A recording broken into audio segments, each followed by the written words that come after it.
Hi everyone. Theresa Ekpeyon. I know this is not my normal setting, but sometimes when you just feel inspired, it's good to just record it at that time. If not, you lose your steam. So, anyways, in this video, I'm going to be talking about an attribute we all need to have for life, and that would be flexibility. Originally, I wanted this video to be on relationships. You guys know that I coach matured single Christian ladies above 30, and there's a conversation I had with a friend that made me say no, I have to do a video on it. But then I thought about it, and I tied it to an attribute, flexibility. So I might as well just do two videos in one. So I'm going to share it on my page for mature single ladies, and I even need to share it on this page because I'm talking to both guys and girls here. So I might stay on relationships, you understand? All right, I had a conversation with a friend recently, and he was saying that he was having a conversation with somebody in his church, and they were talking about the fact that, a lot of guys, the reason why we have a lot of single people, especially single ladies, and I'm talking Christendom here, that a lot of guys, it happens generally, but let's use Christendom. So a lot of guys don't have the liver, if you don't understand what liver means, like they don't have the guts, you understand, to approach a lady that they like because she's earning more than they do. It takes a guy with a lot of guts, liver, whatever word you want to use to do that. And so you have a lot of single ladies, top executives, very independent, plenty money, but no relationship, you understand, because they are looking to a guy who probably earns more than they. Now, this is where this attribute of flexibility comes in. Times have changed. The only thing that is constant in this life is change. And, in those days, in our parents' days, the man will go, work, come back with the money for the house. The woman is in the house, homekeeping and stuff like that. But society has changed. We have more women in the marketplace now. We have more women as top executives in companies. We have women that are even at home, but they are influencers. They are making a lot of money online. So women have money. A lot of women have money. So if we want to follow that traditional mindset of my husband has to earn more than I do, my husband is the provider, kiniko, my sister, you no go marry you. And then guys, you too, times have changed. I know it's a blow on the ego that a woman is earning more than you do, you understand? But times have changed. You have to adjust to the times. Unless you're going to have a lot of guys that are not married because of this issue, last, what the guys will do is, let me give an example now. Let's say in a big church in Lagos somewhere, you have a brother Dennis. Brother Dennis is about 36. He's serving in a department. Now there's this lady that has been entering his eye. He has been admiring her from a distance. Let's call her Sister Liz. I don't want to use any traditional names before anyone will come for me and say, why you're always using this tribe? So Sister Liz is in another department. Sister Liz visibly earns more than Brother Dennis. Brother Dennis is not doing badly, actually. It's just that he's not driving the car Sister Liz is driving. Sister Liz lives in a 3-bedroom apartment in Lekki Phase 1. She's up there. She drives, I don't know cars, but imagine she's not driving a G-Wagon. I think G-Wagon is a lot, but she's driving a big car. Brother Dennis, on the other hand, is not doing badly, but he lives on the mainland, and his car is not as big as Sister Liz's car. And Sister Liz does not believe that I have to make myself small for anybody. She's not proud. She's a humble person, but she believes in being real. She likes the good things of life. So Sister Liz is just there. Sister Liz also wants to settle down and marry. But no guys are coming. The few that came were gold diggers.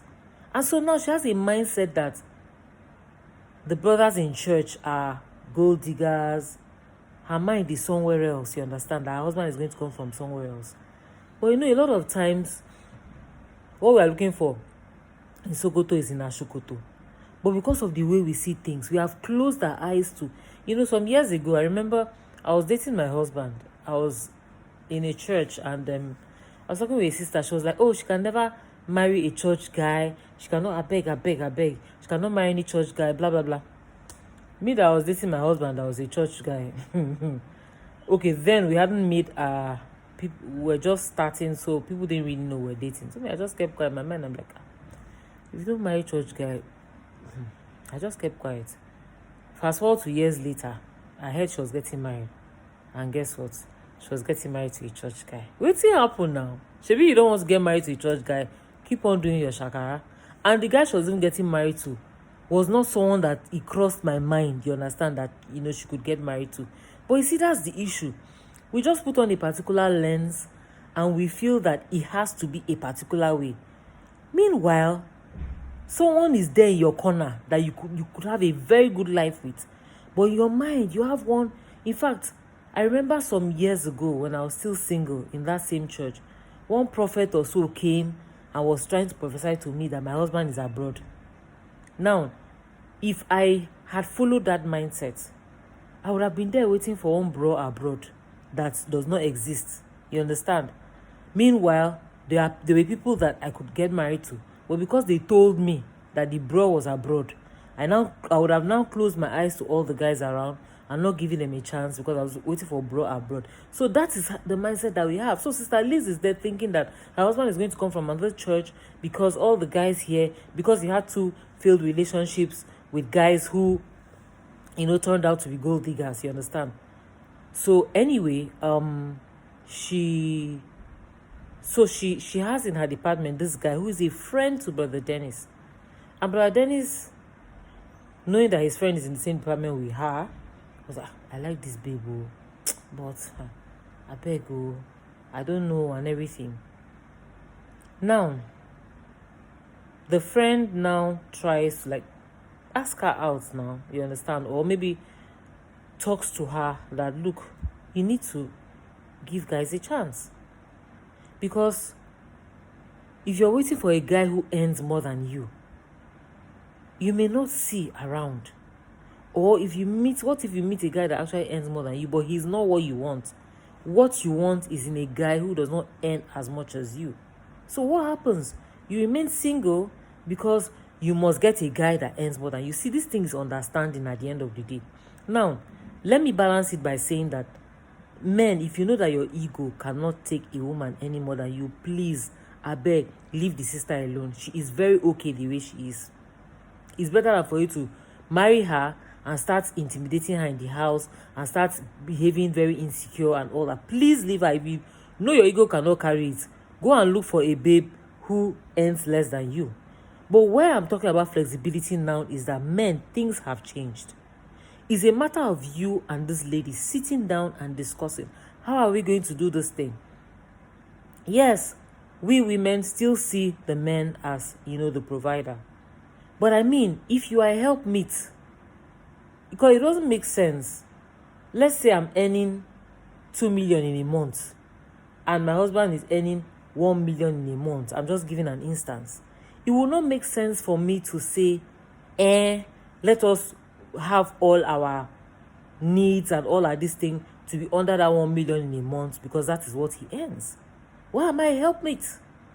Me, I like the good life. You understand? If I can add something that would augment the family budget and make us live better, why not?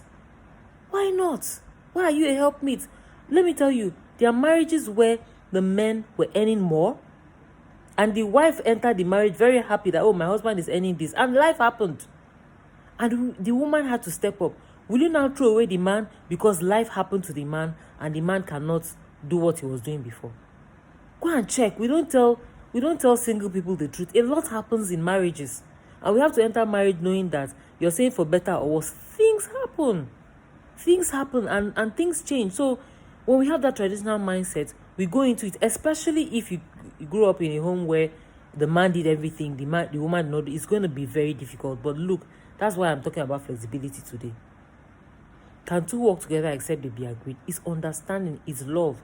If you trust this man, you understand, you guys, you have, I mean, you drink from the same well, you have the same, you know, you're under the same pastor, they're teaching you people truths and all that. You sit down with the word of God, you can make it work. I'm saying this because there are too many single ladies around, too many single guys around. And you know what happens to these guys at the end of the day? They go looking for a lady who does not earn as much as they do. You understand? Just for ego's sake. And then maybe they now get someone that is not as intellectually compatible as they would have been with this other lady. Maybe they just go to the village. I go just marry one small woman. We no give me wahala. Marry that one, put for house. And then you now go out there meeting people who you're more intellectually compatible with. At the end of the day, you now start cheating on the woman. You start spending. You now say, "Oh, I should have married this person. You know, I shouldn't have married this person," because you're not. There's no compatibility. It's just that, she's fine. She earns less than I do. I'll still feel like the man in the house and all that. Meanwhile, there are so many beautiful things you would have done with this other woman. By the way, the person I was having a conversation with was that he was talking to somebody who was in that situation, but he braved up and spoke to the lady, and today they're happily married and they put their resources together. The lady's business has even multiplied because of what the man is bringing intellectually in. So, flexibility. We need to be flexible. So anyway, the guy talks to Liz. Liz decides to give Dennis a chance, and they end up getting married, and they have an understanding on how to work out, you know, their financial whatever. Mind you, Dennis is a very, very level-headed guy. He does not have ego issues, you understand? He's very sound. So the flexibility I'm talking about for guys now would be that, guys, this is the new norm. Get with the program. You understand? Women, this may be the new norm, or this is the new norm. You may earn more than he does. That doesn't mean you should become the queen of the coast in your house. You understand? You will still submit to him. Even though you cannot submit to a man that earns less than you do, please leave the man alone. Men, if you know that you cannot be secure with a woman who earns more than you, it's hard on the ego. It's hard for a lady. I know. But this is the flexibility we are talking about. If not, you will stay there. You know, go marry. You will say, okay, I'm waiting for the guy who earns more. Then you meet the guy that earns more. And the guy is a player. He has so much money. He can pick and drop any girl as he likes and all that. I'm not saying that this is always the case. But I'm just saying that you could be waiting and you could be waiting forever. So we need that flexibility.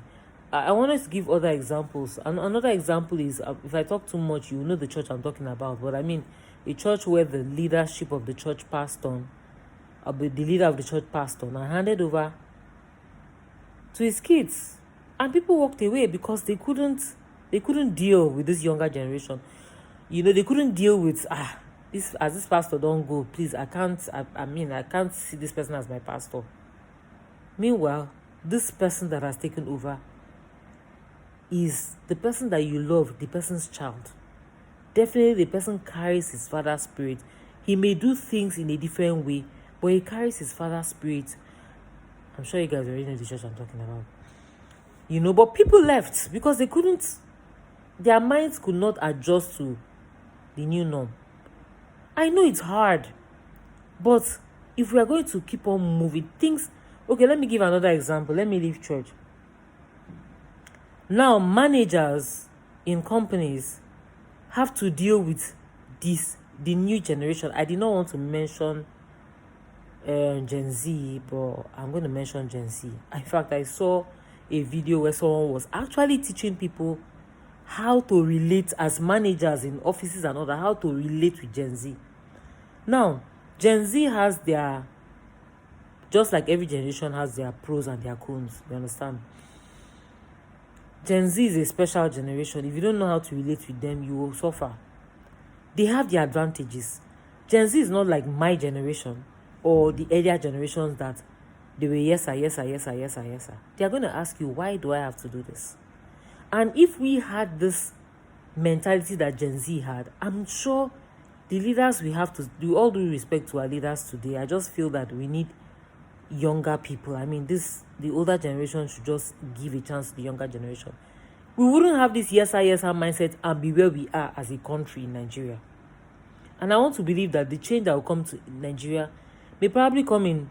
I don't know if Gen Z will succeed, or maybe it's Gen Alpha, I don't know. But these younger generations, they are questioning a lot.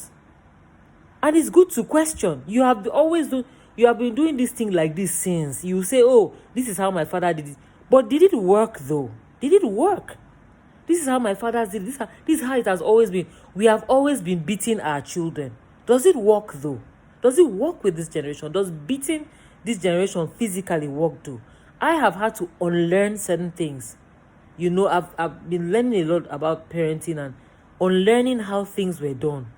And we feel it worked in our generation, but a lot of us are traumatized.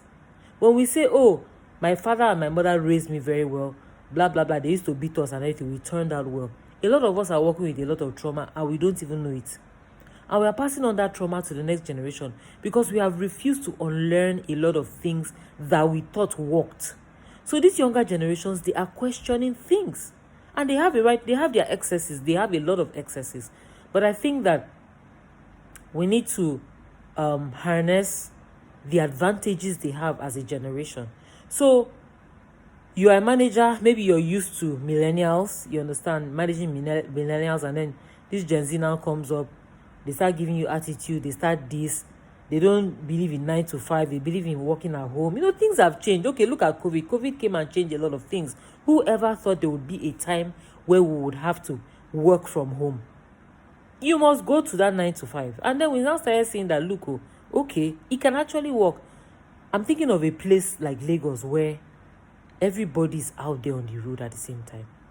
If it was made mandatory that people work maybe 3 times in the offices and 2 times a week at home, that's for jobs that you don't have to be in the office, maybe traffic will reduce. So, you know, we just have to be flexible in our thinking, in our thought processes, and then just adjust, you know, with the times. So anyway, as regards relationship, which was my main focus, but the mindset is that we need to have this flexible attribute. For relationships, it's a conversation we need to have because we have a lot of people getting into their 40s, 50s, I'm talking ladies here, and no relationships. I know that there are other issues you get, but in places like big cities like Lagos, Abuja, you know, I just feel like going to all those churches and, you know, let's have a conversation. You understand? We have guys on one side, we have ladies on one side. Let us talk about this thing. Waiting they happen, waiting they occur. Guys, what are the babes doing that is annoying you? Babes, what are the guys doing that is annoying? Let us bridge the gap so that we can have more kingdom marriages. We can have more people. I don't know about you guys, but I remember when I was single and in my early 30s, I desired a family. Like, I wanted to be married. I wanted to. It's a valid desire. And why can't I have it? Why? Why not? So I'm sure there's a lady watching me here who is single who would love that, you know, but there are obstacles. And so, yeah, I know that there may be spiritual obstacles too, but the obstacles that could be managed or eradicated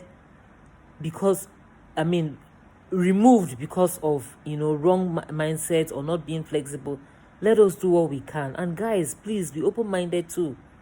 Start renewing your mind. Start accepting the fact that a woman, it's not bad, it's not a sin for the woman to, you know, I saw a video after thinking about this thing. I saw a video that Pastor Kingsley did. Oh God, this video is too long.